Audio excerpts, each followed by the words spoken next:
Mar Tapia. I'm Santa Fe Film Commissioner. Today, Santa Fe... Right, I've gone over to Sky News with it because they're normally quite reliable with their videos. So let's try again. And the film industry mourned the loss of two extraordinary individuals, Gene Hackman and Betsy Arakawa. Gene was not only a legendary actor whose talent shaped generations of storytelling, but he and Betsy were also longtime residents of our community, deeply woven into the fabric of Santa Fe. His talent is for generations to come with all of his storytelling. Gene's legacy in film is unparalleled, spanning decades of unforgettable performances, including some that are filmed right here in Santa Fe. His work inspired countless artists, actors, and filmmakers, and his impact will continue to be felt for generations to come. But beyond Hollywood, Gene and Betsy were our neighbors who embraced the Santa Fe lifestyle and embraced Santa Fe as their home.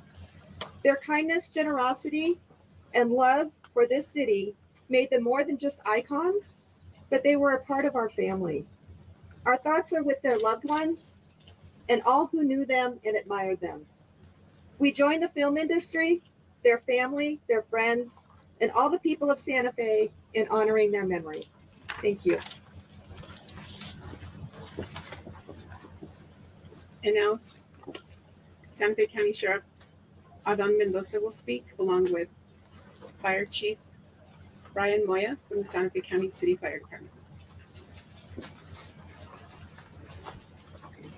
Good afternoon, everybody. I'm Sheriff Adan Mendoza, Sheriff for Santa Fe, New Mexico, Santa Fe County. On Wednesday, February 26, 2025, at approximately 1:45 p.m., Santa Fe County Sheriff's deputies were dispatched to 1425 Old Sunset Trail, where Gene Hackman, 95, and his wife Betsy Arakawa, 65, and a dog were found deceased. An individual arrived to perform maintenance on the residence, became concerned after receiving no answer, and contacted neighborhood security to conduct a welfare check. Security then checked on the residence and observed Mr. Hackman and Miss Arakawa on the ground unresponsive through a window and called 911. Deputies arrived and gained access to the residence, where they observed Mrs. Arakawa deceased. They continued the search of their home and located Mr. Hackman in a separate area of the residence, also deceased. A German Shepherd was also found deceased, and two other dogs who appeared healthy were located on the property. Deputies then secured the scene and notified the Criminal Investigations Division. Due to the unusual circumstances of two decedents in the residence, there was a concern for scene safety. Santa Fe City fire personnel and the New Mexico Gas Company were requested to the scene to test for carbon monoxide or other foreign elements. The scene was deemed safe, and approximately 9:30 p.m., a search warrant was issued and executed on the residence. Now, collected from the residence, from this search warrant, there were two green and colored cell phones, two bottles of medication, one bottle of over-the-counter Tylenol, My Request medical records, and a 2025 monthly planner calendar. Those items were secured from the residence for evidentiary purposes.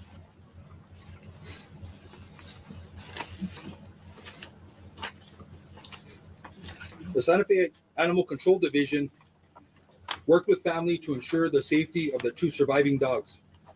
Investigation personnel worked diligently throughout the night and morning to process the scene for evidence. It should be noted there were no apparent signs of foul play. In the early hours of Thursday, February 27, 2025, Mr. Hackman and Ms. Arakawa were transported to the office of the medical investigator. An autopsy was performed. Initial findings noted no external trauma to either individual. The manner and cause of death has not been determined. The official results of the autopsy and toxicology reports are pending. Just today, I spoke to Dr. Jarrell, the pathologist from the New Mexico Office of the Medical Investigator. This was at 2:00 p.m. today. She advised that there were several tests that were submitted to be expedited. She revealed to me the following information. Both individuals tested negative for carbon monoxide. An initial interrogation was conducted of Mr. Hackman's pacemaker. This revealed that his last event was recorded on February 17th, 2025. I was advised that a more thorough investigation will be completed. That'll conclude my statement. I will take a few questions, just so everybody knows, this is an active investigation still. I'll take questions. Sure. Based on what you know about the conditions of both the bodies, who do you believe died first? That's a very hard thing to determine. Even with the assistance of OMI, we asked that question because that's a question that we want answered. That's a very hard determination to make, and I don't think even OMI could make that determination based on the initial autopsy. Any other questions? Mr. Chair, in that 2025 planner that was mentioned in the search warrant return, were there events scheduled for either member of the couple for the coming weeks? Again, that'll be part of our investigation. We will look and try to gain access to the cell phones. We'll be analyzing cell phone data, phone calls, text messages, events, photos in the cell phone to try to piece a timeline together. One of the things is in an investigation is we try to piece a timeline together, usually before the event happens, and that gives us a lot of information. But in this case, it seems like we're doing a reverse timeline. We're doing a timeline from the time of death and the autopsy and the results, and we're going to start working our way backwards. We're going to do both, and then hopefully make a determination what may have happened to both the individuals. Sasha. When you were saying the last event on the pacemaker was February 17th, would that kind of give you a sign that's probably the day that he died? So they're dead for about 10 days? According to the pathologist, I think that is a very good assumption that was his last day of life. Sheriff, why are the pills such important evidence? And the pills. Okay. The finding of the pills being such important evidence, and could that have been part of the cause of death? Well, of course, they're important evidence. These are things that I think are important for the pathologist and OMI to consider to try to make a determination what the cause and manner of death are. So all that information is collected, not just for us, but we can provide that information to the pathologist and OMI so they can try and make a determination of what the manner of cause is. And I think that's important for OMI also. Hey, Sheriff, was there any surveillance video, and is that helping you to determine what may have led up to this?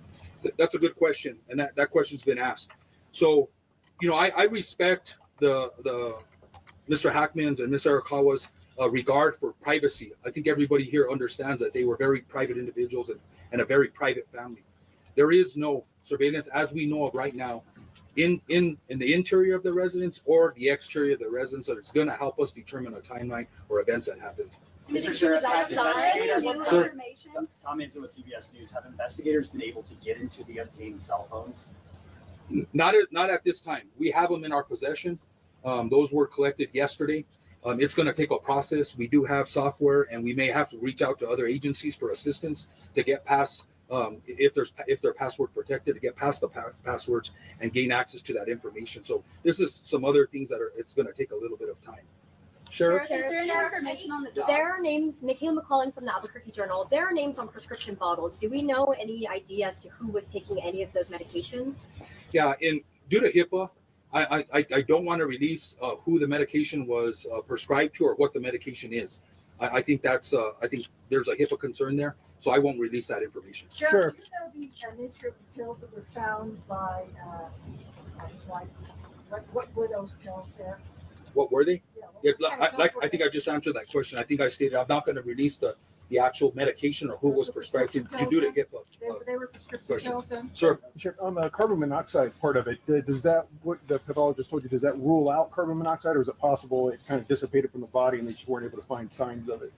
I think that's a question for the pathologist. It's with that information, I'm assuming that at the time of death, that they were negative for carbon monoxide, which means to me that that is possibly ruled out. That's another conversation I think that we will have with the pathologist and OMI to make sure that that's still not indication, but it sounds like that's ruled out. Were there any signs that Betsy was under any form of distress?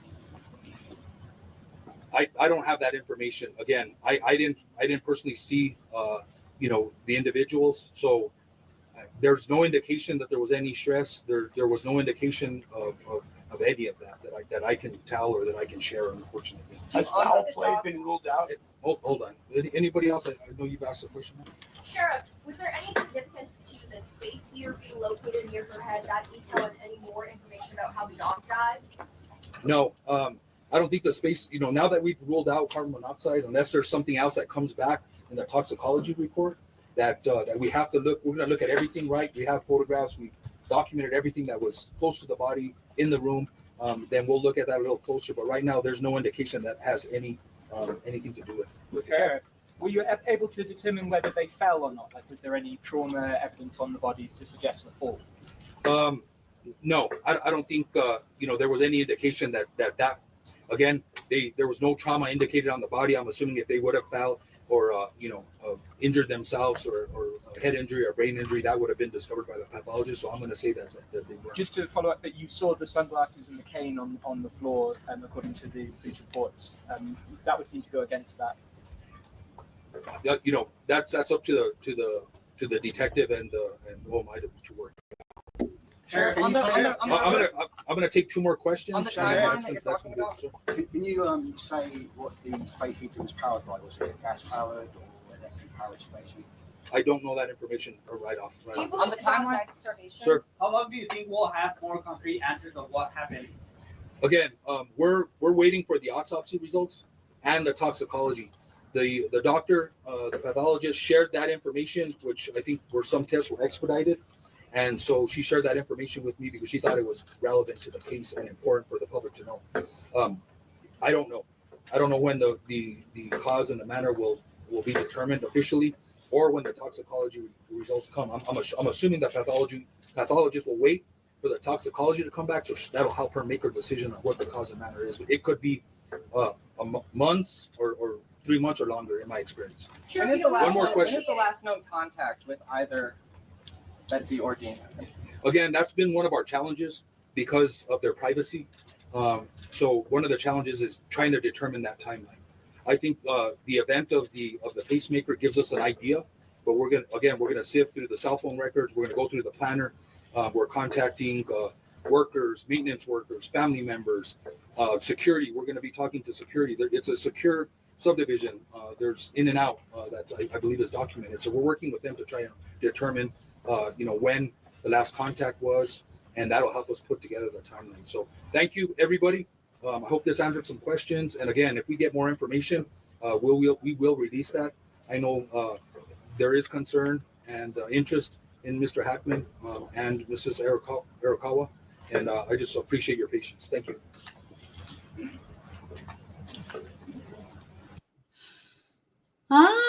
So we finally got to hear the police conference. It took a little while to find it, but we found it.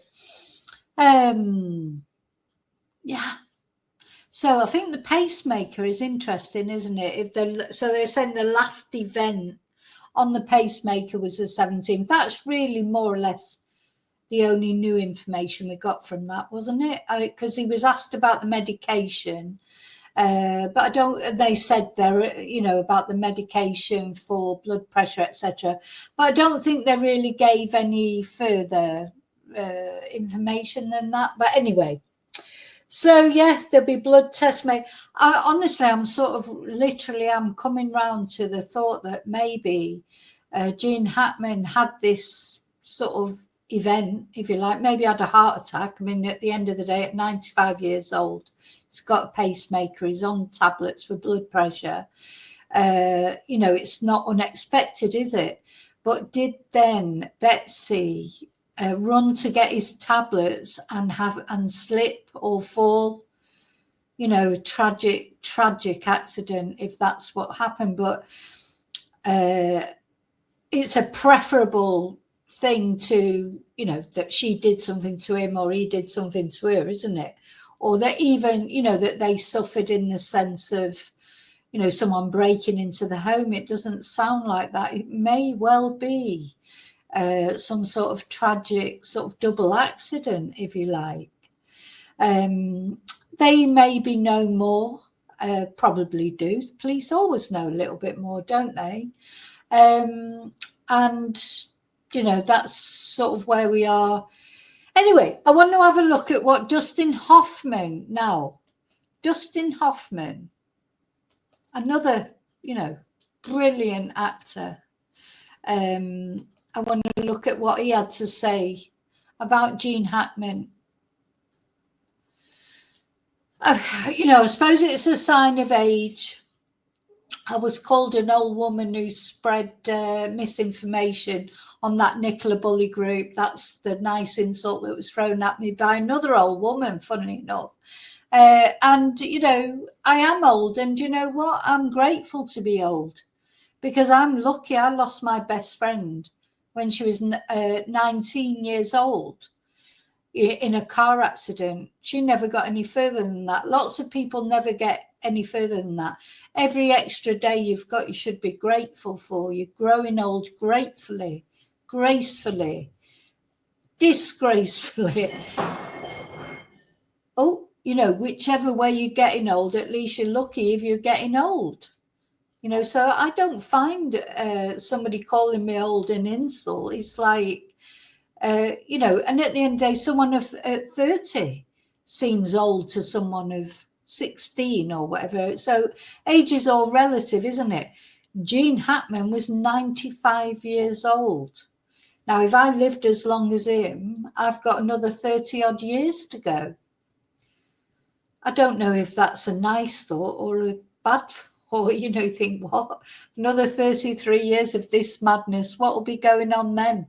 You know, will the war still be going on in Ukraine?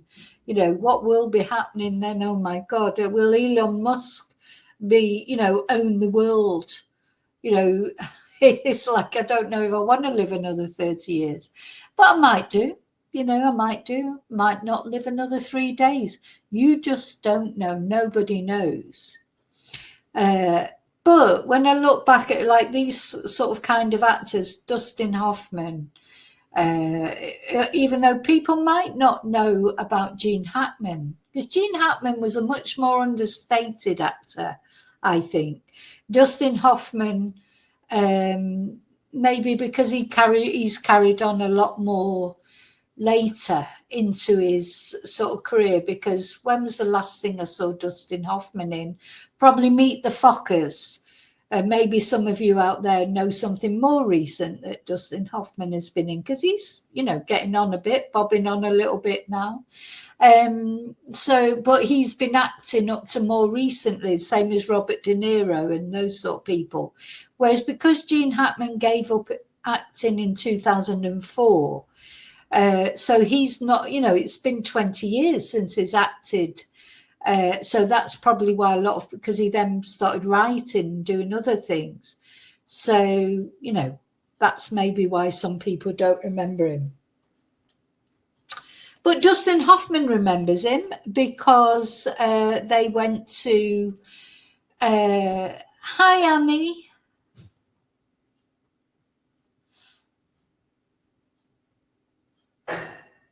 No, actually, Mello, it's not me, it's upstairs. So I think it's the dog actually kicking over things in my son's room. I don't know. But it's actually not me for once. Sorry, I was just having a look through the chat then. Yeah, the Meet the Fockers are brilliant movies, aren't they? Yes, Annie, growing old should not be taken for granted. It's a gift. And lots of us, you know, oh, gosh, I'm just, it doesn't matter what we see, like with crimes and things like that. If you look at the Southport incident, you know, that was 3 little girls, you know, who never even got to the age of 10, you know. So, yeah, when somebody calls me old, like I was called in the Nicola Bully, an old woman spreading misinformation because I don't like Peter Falding and I think he's all ego and I don't believe what he said about finding, you know, that to me is not an insult. You know, that is like, I'm lucky. Do you know what I mean? Anyway, let's have a look what Dustin Hoffman has said about Gene Hackman now. So apparently they went to acting school together. So he's described him as a giant among actors. He brought something unprecedented to our craft, something people didn't immediately understand as genius. And I think it's true. Some actors are very understated, aren't they? They do things, they're not don't know. So he's not a classically sort of handsome guy. He's like a person, though, with this rugged charm, and he played such varied characters that all had their impact one way or another. Same as Dustin Hoffman. Another one, of course, is Anthony Hopkins. He's another one. He's one of my favourite actors.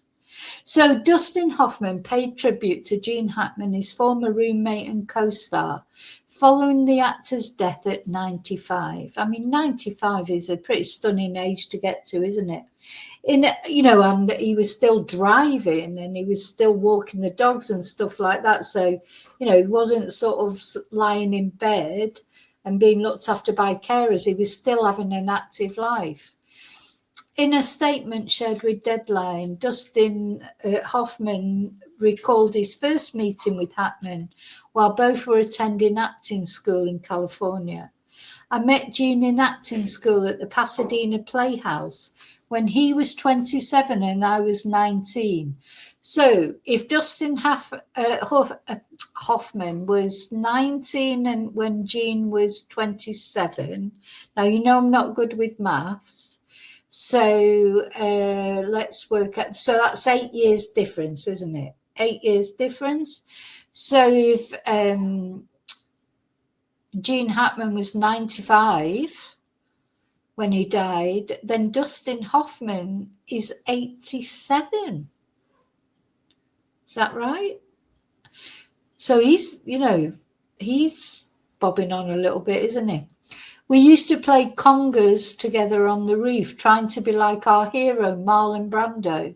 And Gene was like Brando in that he brought something unprecedented to our craft, something people didn't immediately understand as genius. He was expelled from our school after 3 months for not having talent. I mean, you can't imagine that now. That's like... what's her name? J.K. Rowling, isn't it? When she went off trying to sell her Harry Potter books and she was, the first few publishers she spoke to basically told her to get lost and she was no good. Fancy somebody saying to someone like Gene Hackman, you've got no talent. You just can't imagine it, can you? But, that's how difficult, isn't it? That's how difficult it is to get on in the acting world and you have to have a very thick skin. If you want to be an actor, a singer or anything like that, you're going to get a lot of rejections. I suppose that what builds up people's thick skins. You have to have a thick skin, don't you, if you want to be an actor or a singer or anything like that. Okay, let's carry on. He was expelled from our school after 3 months for not having talent. It was the first time they ever did that. He was that good, powerful, subtle, brilliant, a giant amongst actors. I miss him already. Prior to retiring from acting, Hackman co-starred with Hoffman in the 2003 film Runaway Jury, an adaptation of the John Grisham novel of the same name. And that's the I watched that earlier today. That's the film I was telling you about. If you were here earlier on, I can see this is going to end up being a really long stream, isn't it? But that's on Netflix. That film. It's a really, really good film. So it's Dustin Hoffman, Gene Hackman, and John Cusack, and Rachel Weisz. So some really good actors in that film. Very good film. So it marked the pair's first on-screen collaboration, despite their many years of knowing each other, including once being roommates in New York City. Also, they were roommates as well. I slept on his floor because he had this small bedroom, Hoffman said, while doing press for runaway jury. He had this little teeny bit larger room where there was a stove with a board over it, where you would use to dry dishes. Next to the stove was a tub, which was also the sink, and it had a board over it. So I would have to take a bath while they were making breakfast. And there was also a toilet next to the bath. And all he's thinking about is that when I had to have my morning bathroom, I didn't care whether they were making eggs or not. And he's held that against me for 40 years. So now you'll hear the dog bark now, and the clinking of the bottles that you heard. Hey, shh! My son's just gone out. So he's gone out, he's taken a load of bottles and whatever, he's probably gone round to his friends and they'll have a drink before they go out so they save money. Hey! They call it, in Spain, they call it botellón. So it's like where you have a drink before you go out so you don't have to spend so much money when you actually go out. So, you know, I've done that a few times. When I was young in Manchester, you take your bottle of vodka with you, wouldn't you, in your handbag, and then buy a Coke or something. Shh! But of course, he's gone out, so she's barking. The Princess Tia is barking because he's gone out, but she'll calm down in a minute. Tia! So he added that the pair almost collaborated on The Graduate, but Hoffman was fired from the film. The first time that we would have worked together would have been The Graduate, Hoffman shared in 2003. Well, Hoffman wasn't fired from the film because he was in the film. Anyway, Gene was cast as Mr. Robinson, and we were in the third week of rehearsal. We rehearsed it for 3 weeks, and it was at Paramount. Gene and I were in the Paramount bathroom, and I think, in my memory, about 6 urinals separate us. And he looks over at me as he's taking a leak, saying, "I'm going to get fired." And I said, "What are you talking about?" And he said, "I'm getting fired today. I can feel it." Oh, sorry. Tia! Shh! And he did. And that opened his career up because Warren Beatty said he's not doing it. And he put him in Bonnie and Clyde.